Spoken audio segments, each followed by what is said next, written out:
સરકાર મીટિંગ ઉપર મીટિંગ, ફોટા ઉપર ફોટા, વિડીયો ઉપર વિડીયો બનાવે છે, પણ નક્કી કરી શકતા નથી કે સહાય કેટલી ચૂકવશે, ક્યારે ચૂકવશે, કોને ચૂકવશે, કેવી રીતે ચૂકવશે.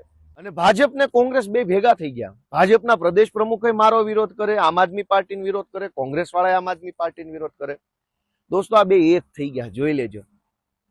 બંનેની દુકાન મસ્ત ચાલતી હતી અત્યાર સુધી, શાનદાર ચકાચક દુકાન હાલતી હતી. ભાગીદારી પેઢીમાં કઈ વાંધો નહોતો, બે ભાગીદારોને ભાગ બટાઈમાં વાંધો નહોતો. જ્યારથી આમ આદમી પાર્ટીને વિસાવદરના ખેડૂતોએ આશીર્વાદ આપ્યા, જ્યારથી મને ધારાસભ્ય બનાવ, ત્યારથી બેયના પેટમાં તેલ રેડાણું. રોજ જાગીને ભાજપે આમ આદમી પાર્ટીનો વિરોધ કરે, કોંગ્રેસે આમ આદમી પાર્ટીનો વિરોધ કરે. ભાજપ એ ભૂલી ગઈ કે સત્તામાં છે, કોંગ્રેસ એ ભૂલી ગઈ કે હમણાં સુધી તો તમે જ વિપક્ષમાં હતા. બે ભેગા થઈ ગયા, અમારો વિરોધ કરે છે. અમારું એમ કેવું છે કે આ ગુજરાતના 54 લાખ ખેડૂતો અમારા માય બાપ છે. એટલે બે નહીં, 54 લાખ ખેડૂતો અમારા માય બાપ છે. આપના આખા ગુજરાતના ગામડે ગામડે જે ખેડૂતો ને ખેત મજૂરો છે એ અમારા બાપ છે. અમે એને નમન કરીએ છીએ અને અમે એમના દીકરા છીએ ને એમના માટે લડીએ છીએ. એ કહેવામાં અમને કાંઈ શરમ નથી. કોંગ્રેસ વાળા ભલે કે આપને આપના બાપ, અમારા બાપ છે, આ ખેડૂતો અમારા બાપ છે અને અમને કહેવામાં ગર્વ થાય છે. અમને કોઈ શરમ નથી. અમારા બાપ છે, અમે એમના છોકરા છીએ અને અમે એમના માટે લડશું જે લડવું પડે. એમાં શું ખોટું છે?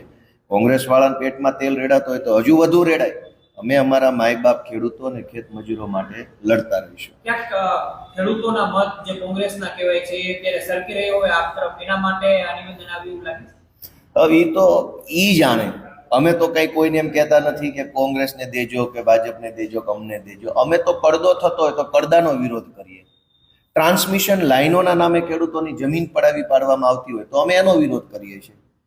મંડળીઓની અંદર, ડેરીઓની અંદર ભાવ ફરક ખેડૂતો ન આપવામાં આવતો હોય તો અમે એની લડાઈ લડીએ છીએ.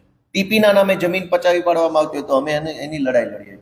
અમે એમ નથી કહેતા કે આને મત દેજો અથવા આને ન દેતા. અમે તો ખેડૂતોનો જે મુદ્દો છે એની ઉપર લડવા વાળા માણસો છીએ. અમે લડીએ છીએ. અમારા માય બાપ ખેડૂતો જોઈ રહ્યા છે અને એ નિર્ણય કરશે. એમાં કોંગ્રેસે ભાજપે રઘવાયા થવાની કઈ જરૂર નથી. એમણે ક્યાં એટલી બધી ફ્રસ્ટ્રેશનમાં કે એટલી બધી ટેન્શનમાં આવવાની જરૂર. જેમ અમે ખેડૂતોના જમીનના મુદ્દે, પાણીના મુદ્દે, દવાના મુદ્દે, ખાતરના મુદ્દે, ટેકાના ભાવના મુદ્દે, વળતરના મુદ્દે લડાઈ લડીએ છીએ, એમ બધી પાર્ટીઓ લડવા લાગે. ખેડૂતો નક્કી કરશે જ્યારે ચૂંટણી આવશે ત્યારે. પણ ખેડૂતોના મુદ્દે લડવાના બદલે કોંગ્રેસ અમારે આરે લડે છે.